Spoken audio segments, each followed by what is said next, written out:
अपना हो चाल से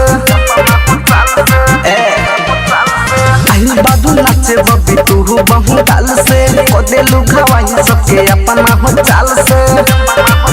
देखी तो होई जवानी कैसे मनवाई मानी है गो जहन होई आज के रतिया पीछे से महाजा को मजुहाली है आगे से ली है बरतिया हाँ पीछे से महाजा को मजुहाली है आगे से ली है बरतिया पीछे से महाजा को पीछे से महाजा को मजुहाली है आगे से ली है बरतिया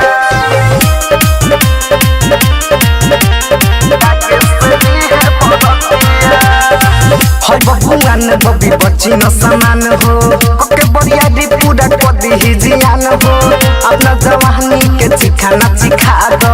सदा लोही कौन के सादा धपुरा दो हाय बबुआन बबी बच्ची न समान हो ओके बढ़िया दी पूरा कदी ही जियान हो अपना जवानी के चिखाना चिखा दो सदा लोही कौन के सादा धपुरा दो तू नहीं लिखे बॉडी ने उठाई बात मानी ना तो हद बरतिया पीछे से महाजा का वजहाली है आगे से ली है बरतिया पीछे से महाजा का वजहाली है आगे से ली है बरतिया पीछे से महाजा को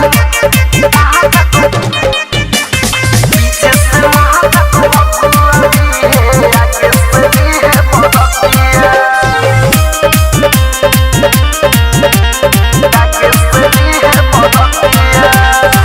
राइडर रुस्तम के मानी तू बतिया घंगी उठाई सुन आज के रतिया बिगन विधाता के जदी नाची खइबू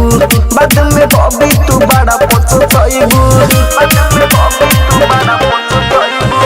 भरत बैजू के मानी तू बतिया घंगी उठाई सुन आज के रतिया बिगन विधाता के जदी नाची खइबू बाद में बबी तू बड़ा पछतइबू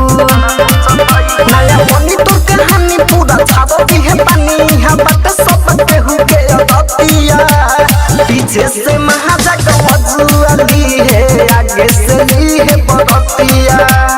पीछे से महाजा का वजूली है आगे से ली है बरतिया